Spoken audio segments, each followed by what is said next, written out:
Hello दोस्तों, कैसे हो आप। आज का ये वीडियो मेरे पहले किए गए एक वीडियो का एक फॉलोअप एनालिसिस है। कुछ दिनों पहले मैंने एक वीडियो बनाई थी जिसमें मैंने पाकिस्तान के डिप्टी कमिश्नर ऑफ रावलपिंडी का जिक्र किया था कि कैसे उसने अपने एक प्रेस कॉन्फ्रेंस में पाकिस्तान के इलेक्शन की पोल खोली। ये वीडियो जो है उसी का एक फॉलोअप वीडियो है, तो चलिए शुरू करते हैं।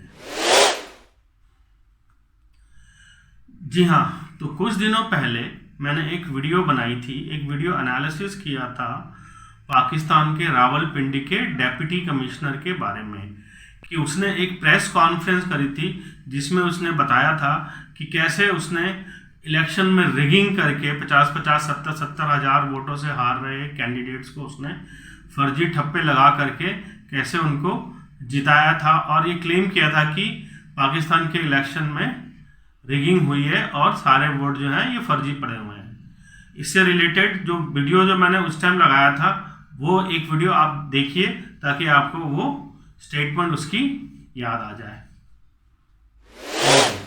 जाग गया। देखिए, मैंने रावलपिंडी के लिए 14-14, 16-16 घंटे काम किया है। मैंने यहाँ रिंग रोड बनाया है, ददोचा डैम बनाया है, होली फैमिली हॉस्पिटल बनाया है, जिमखाना बनाया है, मैंने लारी अड्डे बनाए हैं, मजदूरों के लिए सेंटर बनाए हैं, मंशियात के अड्डे सेंटर बनाए हैं। सब कुछ मैं अपने मुल्क की बेहतरी के लिए करता रहूं, लेकिन आखिर पे मैंने जो उस मुल्क के पेट में छुरा घूमता है मुझे वो सोने नहीं देता। जो मैंने जुल्म किया है मुझे उसकी सजा मिलनी चाहिए और बाकी भी इस जुल्म में जो लोग शामिल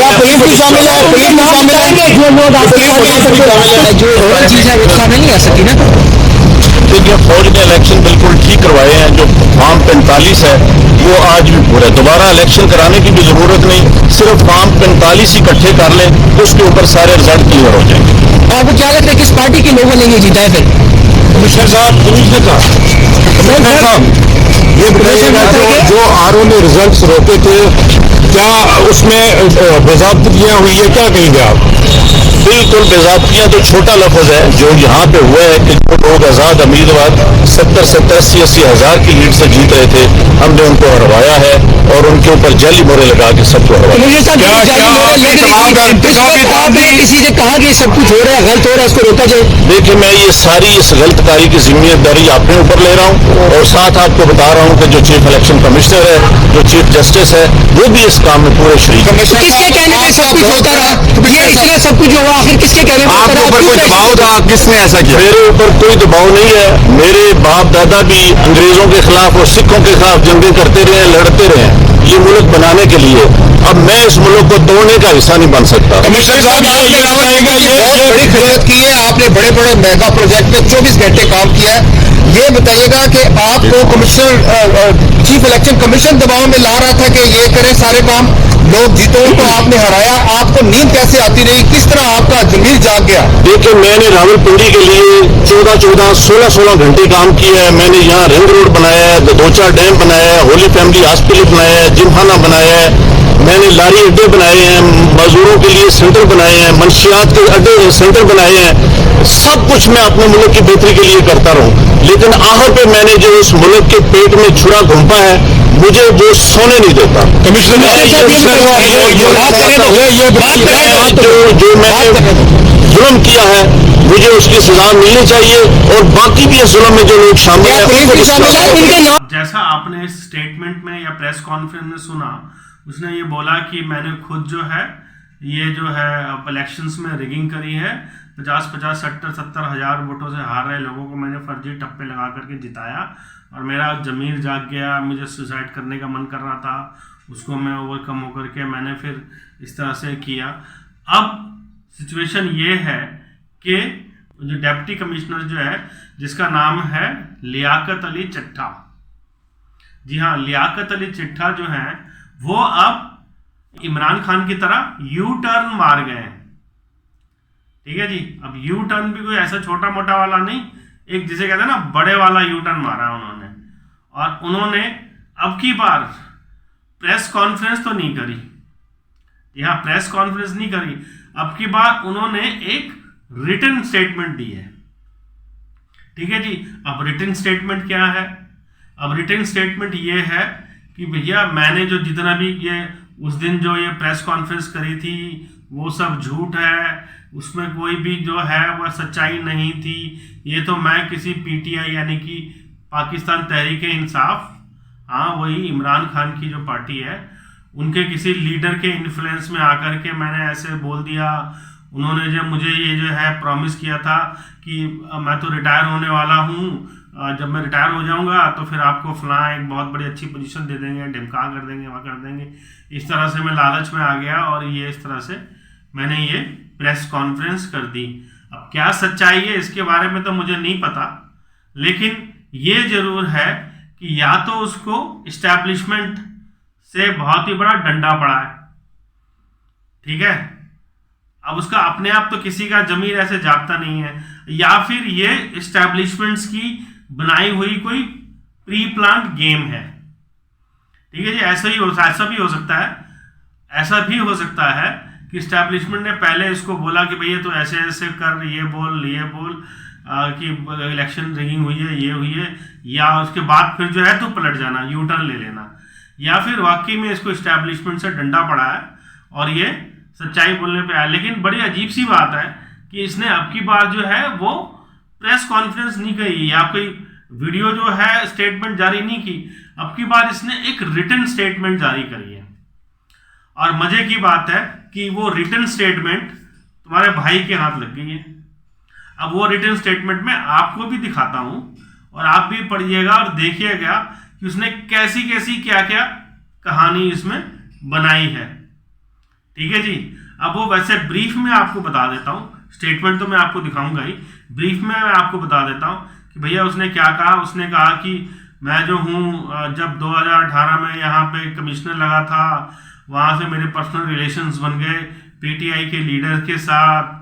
फिर जब अब की बार जो इलेक्शंस हुए तो एक पीटीआई का लीडर जो कि भगोड़ा है, मतलब जिसे कहते हैं ना कि पुलिस की तलाश है लेकिन मिल नहीं रहा है, मेरे उसने कांटेक्ट बन गए। उसने मुझे जो है ऑफर दिया कि अब तो आप रिटायर होने वाले हो, रिटायर होने के बाद जो है आपका जो है ये क्या करोगे, आप हमारी ये स्टेटमेंट दे दो और तो हम आपको एक आगे फ्यूचर में एक अच्छी पोजीशन दे देंगे। फिर मैंने कहा, मैंने मतलब वही चिट्टा जो है लियाकत अली चिट्टा, उसने ये कहा कि मैं जो हूँ एक ही रिटन स्टेटमेंट जारी कर देता हूँ, लेकिन उन्होंने कहा कि नहीं, रिटन स्टेटमेंट से वो इफेक्ट नहीं पड़ेगा, आप जो है वो एक प्रेस कॉन्फ्रेंस करें या एक वीडियो स्टेटमेंट करें। तो उसके बाद फिर मैंने एक प्रेस कॉन्फ्रेंस बनाई पीएसएल से रिलेटेड और फिर सारे जो है मैंने लोगों को इकट्ठा किया, मतलब सारे के सारे सहाफ़ी, सो कॉल्ड सहाफ़ी जो होते हैं, जर्नलिस्ट, उनको इकट्ठा किया और फिर जो है मैंने ये किए प्रेस कॉन्फ्रेंस में मैंने फिर ये स्टेटमेंट दी। और उसके बाद जब अब जो है यू टर्न मारने की बारी आई तो तब जो है चिट्ठा जो है वो जो है रिटन स्टेटमेंट जारी कर रहा है। तो रिटन स्टेटमेंट में लगा रहा हूँ, साथ साथ आपको पढ़ूंगा, ब्रीफ भी करता जाऊंगा, तो आप इसको देखिए। अब स्टेटमेंट क्या कह रही है वो समझते हैं।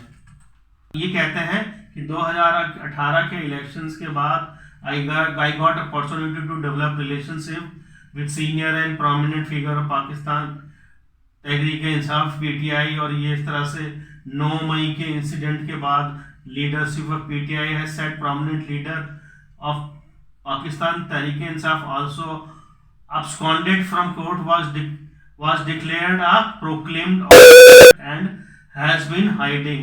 Throughout this time I had a direct contact with him and kept on discreetly helping him in various issues. तो ये कह रहा है कि पीटीआई का जो लीडर था जो कि एब्सकॉन्डेड है कोर्ट से और वो प्रोक्लेम्ड ऑफेंडर भी बना हुआ है, मेरा उससे कांटेक्ट था थ्रू आउट द टाइम और कॉन्सिक्वेंटली मैं उसकी हेल्प करता रहा। और फिर जनरल इलेक्शन जो 11 फरवरी को जो रिजल्ट्स आए, I secretly had an discreet travel to Lahore, मतलब मैं छुप छुपा के लाहौर गया और उसके साथ मेरी मीटिंग हुई।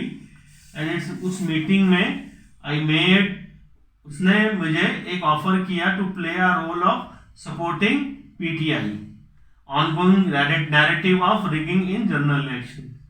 एंड मलाइंग स्टेट इंस्टीट्यूशंस, इस तरह के वो बता रहा है जी।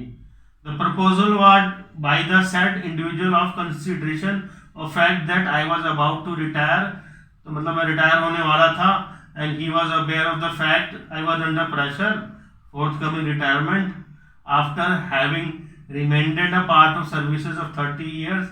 I naturally hard of any civil servant to let all perks, privileges and authority were attached with him, मतलब जो उसके जो फैसिलिटीज वगैरह मिली हुई थी, तो उसने भी प्रपोजल मुझे दिया कि आप हमारे नैरेटिव को सपोर्ट करो और हम आपको जो है फ्यूचर में जो है आपको कुछ ना कुछ जो है एक अच्छी पोजीशंस में, जैसे किसी इंक्वायरी का या किसी कमेटी का लीडरशिप या चेयरमैन, इस तरह से जो होती है इस तरह से बता देंगे।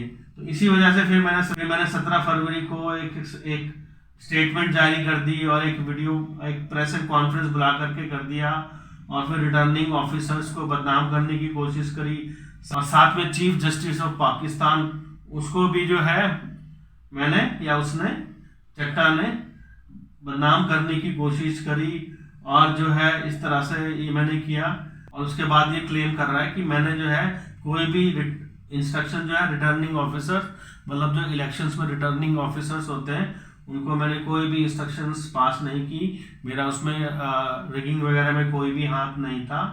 और उसके बाद ये बोल रहा है कि none of the returning officers division filed any complaint of rigging in their respective area of duty to me, तो उन्होंने किसी भी रिटर्निंग ऑफिसर ने इस तरह से वो नहीं किया। और उसके बाद जो 17 तारीख को मैंने प्रेस कॉन्फ्रेंस करी, तो उसमें मैंने चाउस क्रिएट करने की कोशिश करी और इस तरह से किया। अब इसमें ये वाला लास्ट वाला जो 15 नंबर वाला जो पैरा है ये इंपॉर्टेंट है, जिसमें वो कन्फेस कर रहा है, इन the end I feel extremely ashamed. अब पहले भी उसको करने का मन कर रहा था और वो बड़ा अशेम्ड फील कर रहा था, अब भी वो यही कर रहा है। क्या कर रहा है जी? In the end I feel extremely ashamed and embarrassed for making totally false concocted anti-state and malicious statement in the press conference। ठीक है जी, this actively caused embarrassment for me as well as for entire bureaucracy fraternity। ठीक है जी, I apologize to the entire bureaucratic circle of the country which reputation has been seriously dented by my action। मतलब मैं पूरी जो है bureaucracy fraternity या bureaucracy का जो पूरा समाज जो है उससे माफ़ी मांगता हूँ कि मैंने उनको बदनाम करने की कोशिश करी, और ये जो है मेरा जो है एक्शन जो है वो पूरे कम्युनिटी को बदनाम करने का जो मेरा एक्शन था वो उसके लिए मैं माफ़ी मांगता हूँ। और उसके बाद I take full responsibility for my action and surrender myself before the authorities for any kind of legal action. तो इसके बाद में जी चट्टा जी हमारे कहते हैं कि इसके बाद जो है मैं इसकी पूरी रिस्पॉन्सिबिलिटी लेता हूँ। जाहिर रिस्पॉन्सिबिलिटी वो पहले वाले प्रेस कॉन्फ्रेंस में भी ले रहे थे, यहाँ भी जो पूरी रिस्पॉन्सिबिलिटी ले रहे हैं अपने एक्शंस की और अपने आप को सरेंडर कर रहे हैं बिफोर द अथॉरिटीज, कि अथॉरिटी जो है कोई भी किसी भी तरह का एक्शन उनके अगेंस्ट ले सकती है। और ये रहे इन साहब के साइन। और ऐसा नहीं है ये इन्होंने जो है स्टेटमेंट ऐसी जाहिर करी है, इन्होंने बाकायदा हर एक पेज पे अपने साइन की इनिशियल्स करे हुए हैं, यहाँ पे भी अपने इनिशियल्स मारे हुए हैं, मतलब ये जो है एक प्रॉपर स्टेटमेंट है। तो ये था मेरा आज का वीडियो, जो रावलपिंडी के जो डिप्टी कमिश्नर ने जो एक कथा कहानी बनाई है।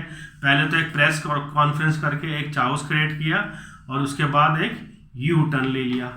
ठीक है जी, तो आपको मेरा एनालिसिस और ये जो फॉलोअप एनालिसिस था कैसा लगा?